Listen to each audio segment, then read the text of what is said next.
We in California, raising and waving the green flag, we're financing the destruction of the Amazon rainforest and enriching China at the same time while we felt so good about our climate friendly selves. My name is Mike Mauceli, and this is the Energy Show with REI Energy, where we're energizing your investments and maximizing your tax deductions.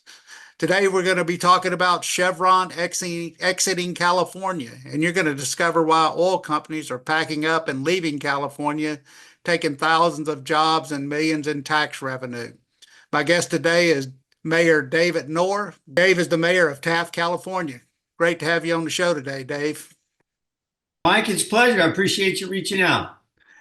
Yeah, so there's a lot of stuff going on in California. You can definitely tell it's an election year, right? You got the governor coming out, and all of a sudden, all these policies that, they once embraced in the past are telling people don't believe your lying eyes, right?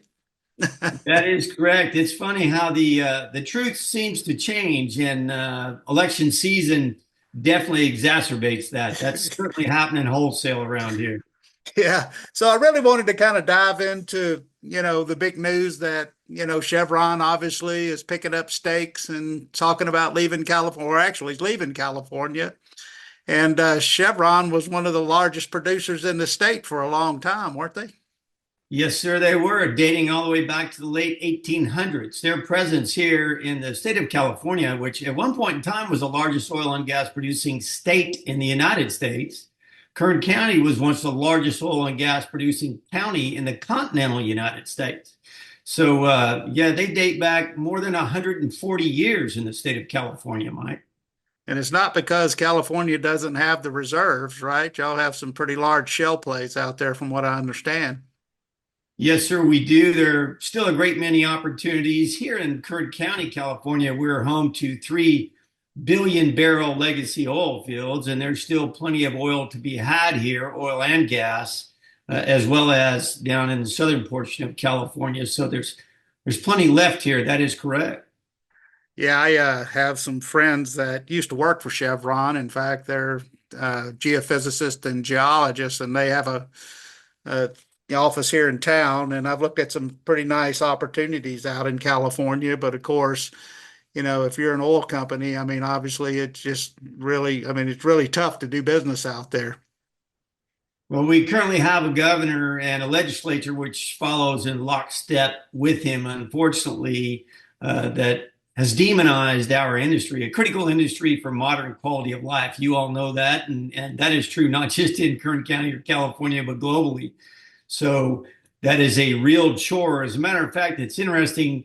People wonder why is Chevron finally leaving California? And really the question is almost what took them so long? The fact of the matter is, since 2018, Mike, the state of California has lost some 352 headquarters, migrating out of this state. In 2021, the rate was 12.8 headquarters leaving the state per month. And yet they choose not to change their politics.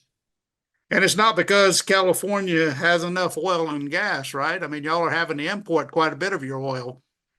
Mike, back in the late 1980s, the state of California only imported about 4.5% of all the oil we consumed from foreign countries. We produced about 55%, and we took a great deal out of the state of Alaska. But from foreign countries, 4.5%. Right now, we're running about 70%, and that oil is coming from places that doesn't share our concern for human rights, for the environment. Last year, for 2 or 3 years, Ecuador was the leading provider of imported oil into the state of California, and Ecuador actually has a contract with China for their NOC, National Oil Company. So we in California, raising and waving the green flag, we're financing the destruction of the Amazon rainforest and enriching China at the same time while we felt so good about our climate friendly selves. Yeah, and you can definitely tell with big companies leaving. Chevron probably employs quite a few people in California, don't they? Yes, sir, they do. They employ a bunch. I believe that the exodus is going to be somewhere around 2,000 good paying jobs, Mike, and they're going to continue to have a presence in the state of California. I spoke with the vice president and speak with him quite often, and they still have properties here and they have assets here that they will continue to manage.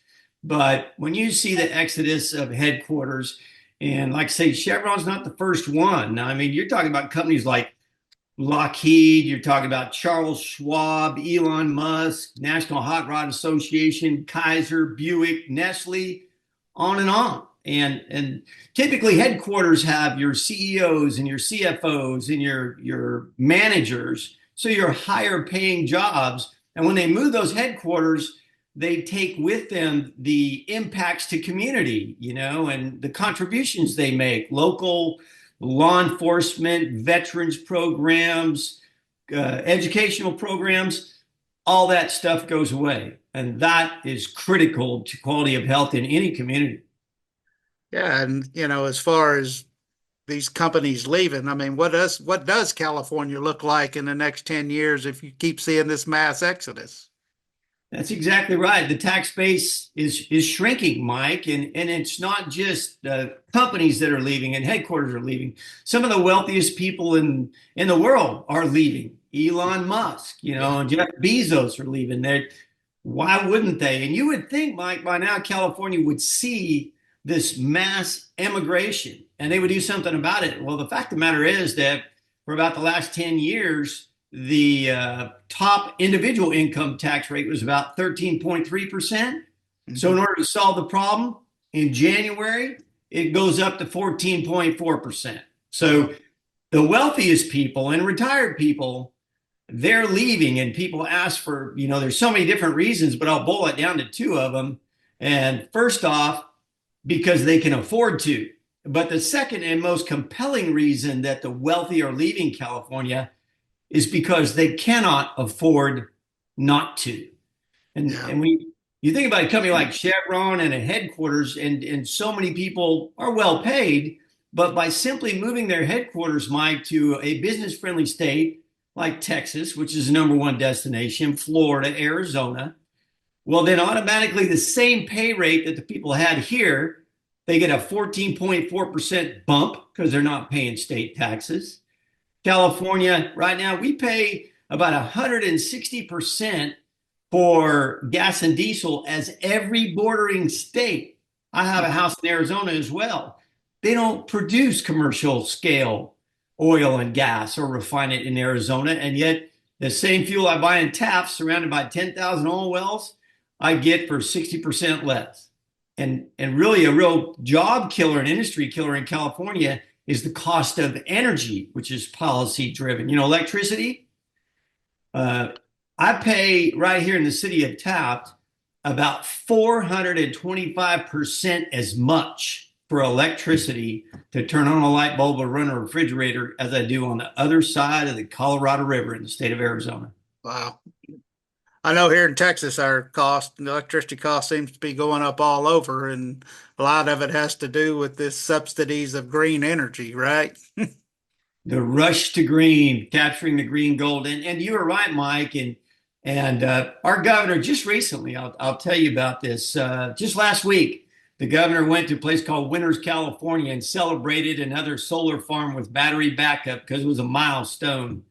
And he asked people if they had questions, and there was a customer there in the outlying area. There was a customer who said, I've been a customer of this utility for a long time, and Governor, my bill just keeps going up and up and up. When can we expect to see a benefit from this Green New Deal, these renewables, an economic benefit? And the governor said, oh, you're seeing it already. We're nation's leading policy makers. And as a matter of fact, and he made a point of saying this, he said, I can boast about this, that our delivered residential electricity is cheaper in California than it is in Texas and cheaper than it is in Florida. And that's a fact. And you can fact check that. He was very adamant about it, Mike. So you know what I did? I got on the internet and I looked on the United States Energy Information Agency website to look at the fact the governor just quoted. And here are the facts, Mike. California has the second highest average electricity cost, second only to the island nation, if you will, island state of Hawaii. And actually, I believe the state of Texas is ranked 29th out of 50. The state of Florida is 37th. State of California, second highest. So it's a bold-faced lie being told by our governor. And you're right, Mike. This Green New Deal is being financed with people's discretionary income, and those without discretionary income, it is weighing heavily on their ability to provide for their families. Yeah, you would think that if this Green New Deal was so great, I mean, obviously energy prices would be going down, right, instead of going up. But the facts are is that no matter whether you're in California, whether you're in Texas, I mean, these mandates that they're having to subsidize so much green energy that, it's just, I mean, I'm not against green energy, obviously. I mean, we need wind and solar and any type of energy we can get, but to sit there and say that it's going to eventually replace fossil fuels is ludicrous. You're absolutely right. And we prove it here in California. California consumes every single barrel of oil that we produce. It's not like we no longer need it, Mike. We need it. It's just that we bring it from halfway around the world, and we support regimes that just simply do not like America and don't have our best interests at heart. So we continue to do that. And with the Green New Deal, it's heavily reliant on imported products. I was interviewed one time by, actually, it was Al Jazeera, and they asked me a question, Mike, and they stuck a mic in my face. They said, Mayor, are you aware that oil and gas are finite materials? I said, well, I've been in the industry for 4 decades, and I've done reservoir management, and I understand natural decline, but thanks for filling me in on that. I said, well, how about wind and solar? And the gal looked at me kind of puzzled, like, what are you, an idiot? Wind and solar will be here forever. I said, how about man's ability to find, mine, and refine all the critical minerals to create the machines necessary to capture a form of energy that has no energy density?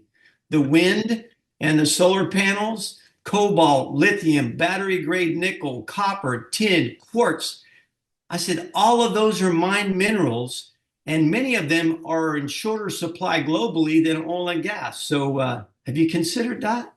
Well, Mike, at that point in time, that question and conversation just ended.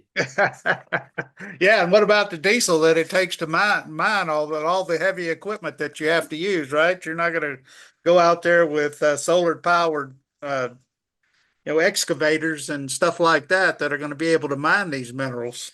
Absolutely. That yellow iron runs on diesel because of the miracle of its energy density. And it is proven to be the most efficient way to do that. And the Green New Deal and those folks, they want to rewrite science, but there are facts you just cannot get away from. And I mean, I always, whenever I'm giving a presentation, I always talk about what would a world look like without fossil fuels, because obviously, fossil fuels have been such an important part of making everyone's lives better, around the globe. I mean, we've got close to 8 billion people here in the world today. And obviously, people are living a lot longer.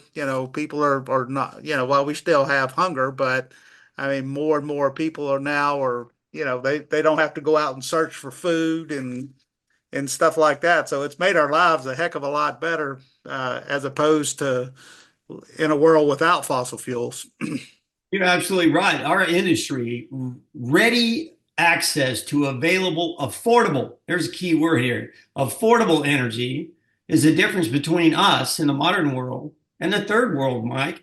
And if you push this green agenda in spite of the fact that it is getting more and more expensive, then that critical component, readily access to affordable energy, starts leaving a large segment of the population behind. And in the state of California, it's happening wholesale. The left and the governor says oil and gas disproportionately negatively affects the quality of life of people of color and the poor, which is a completely ridiculous concept. Yeah. You think about it, in the state of California right now, 35% of the population live near or below the poverty level, Mike. That's 14 million Californians. And it just keeps getting worse. Why do you think that is? I mean, why do you think the people from California and of course other states, I mean, is it just the messaging that the oil industry is not getting out there about how important fossil fuels are, or is it basically people actually, well, I'm assuming they believe it, obviously, or they wouldn't keep voting these people into power. Well, you're right. The misinformation highway, Mike, is alive and well, and there's absolutely no doubt about that. And when people think, unfortunately, in that group that, and I was lecturing a group of college students one time, and I've been talking with this one fellow for a while, and I had to go, and he said, "Okay, Mayor, give me this, if you will. Once everybody has solar panels on their roof and a battery-powered car, and we have windmills, we won't need any more oil and gas." And I said, "Son, you haven't listened to a word I said. I want you to know something about solar panels and windmills. They are critical, Mike. You're right. We live in a world that has finite materials and resources and a growing population. We need to take full advantage of all of our opportunities, but we cannot skew the benefit of any of them to a point where it's a lie." Yeah. And you know what? And we have done that, and we can't do that with green energy, because all solar panels and all windmills will ever do on their best day is, when environmental conditions are correct, they will intermittently capture a source of energy that has no energy density and create electricity. That is it. As far as replacing oil, gas, and petrochemicals for the other thousands of every single day critical uses, I've never seen a windmill spit out asphalt, Mike, and I've never seen solar panels spit out critical one-time uses for medical and for life-saving devices. So Yeah. that fairy tale is not happening, Mike. No, I know it. And, like I said, you keep having people, these people keep pushing it, especially the politicians. I read somewhere, I think, where Gavin Newsom was talking about, I guess his energy commission was considering taking over all the refineries out in California. You think that's a very good idea? That shows you, Mike, the level of ignorance and presumptuousness that those people have. Gavin Newsom and I met in person in McKittrick, California one time during a Surface Expression tour that he was doing. And I had one-on-one time with the governor, and he wouldn't meet with me in front of the cameras or the mics. I had to wait until after the news conference. They took me behind the school. His security staff checked me for weapons. And then I get back there. It's just he and I leaning against his Suburban, which, by the way, has an internal combustion engine. And he says, "Mayor, Senator Grove said you wanted to talk to me. What do you want to talk about?" I said, "Well, Governor, you came a long way to look at something here in an oil field. I've been involved in this industry for 4 decades, sir.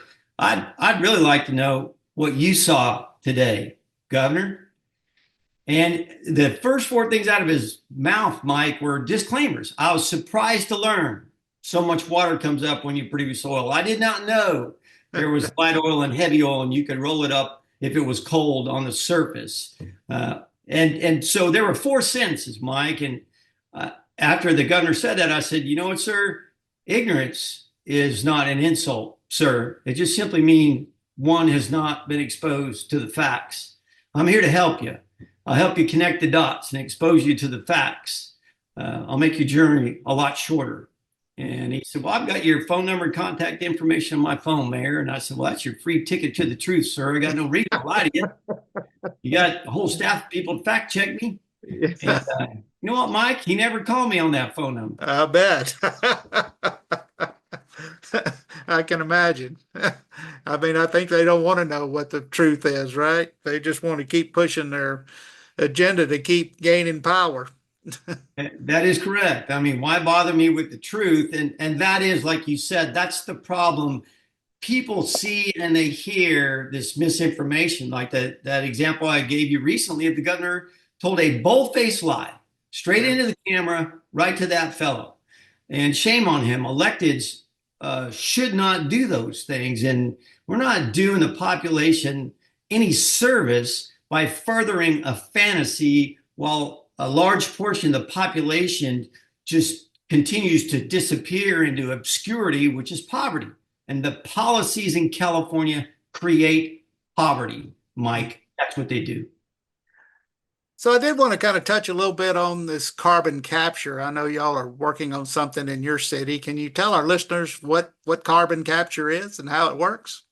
You bet. Currently, the preponderance of scientific opinion seems to point to the fact that carbon, mostly CO2 and methane, are the two big problems we're having as they forecast the temperature of the upper atmosphere towards the year 2100. So we've got to capture and minimize CO2 and minimize methane. So we're looking at scaling up laboratory technology, and there are carbon capture projects that are elsewhere. There's a huge one in Australia, I know. But here, a company, CRC, is proposing the carbon teravault, which what that amounts to, Mike, is you capture smokestack carbon because there is a point source project, meaning there's a large power plant that burns natural gas. And of course, the concentration of CO2 in its smokestack is about 5%. Whereas in the atmosphere, the air you and I breathe, it's about 4/100%. So what they propose to do is take that slipstream. They're going to remove that CO2. They're going to compress it and inject it into a reservoir that has been depleted over the years. So an existing reservoir, more than a mile underground, with a 1,000-foot thick cap layer. And you have to get permission from the EPA in order to put the, I believe it's class 4 injection wells in, and then you have to have well monitoring. So the proposal is to capture CO2 and actually inject it and store it deep underground where there used to be natural gas and hydrogen sulfide. And so, nature's anticline, if you will. That is correct. I see. I thought CO2 was a good thing for the environment, right? It causes trees to grow and grass to grow, but it seems like that's kind of the buzzword, right? Of the greenies to get rid of CO2. That's the buzzword. And you know what, Mike? People are surprised to learn because I've lectured about this many times. And I said, look, in the atmosphere, you have to have CO2. It's like, you know, 4/100ths of 1%. And then people they're surprised to learn because I say, imagine a smokestack from a natural gas electricity generating plant. And this is true across the country. Typically, the concentration of CO2 in those stacks is about 5%. Right. So I asked people, what do you think would happen to you if you had to breathe, atmospheric air with that much CO2? And everybody thinks, well, I'd fall over and, go green. I said, well, if you've ever engaged in something like kissing, you've been exposed to 4.4%. Because, Mike, every time you exhale and every time I exhale as a human being, our body draws in air with a concentration of about 4/100ths of 1% CO2. But when we exhale, Mike, we exhale about 4.4% CO2. So to think that CO2 is this noxious green gas that's killing us all slowly, that's a ridiculous concept. Unfortunately, the way that they deliver their message, people are scared. And just because they're ignorant, you can't blame them. They're being misinformed. And that's a shame. No, I agree with you. I mean, obviously, we got a new candidate for president now, right? That's, first she was against fracking, then she's against all of the fossil fuels, and now, of course, she's telling everybody that, hey, I never said that. I mean, obviously.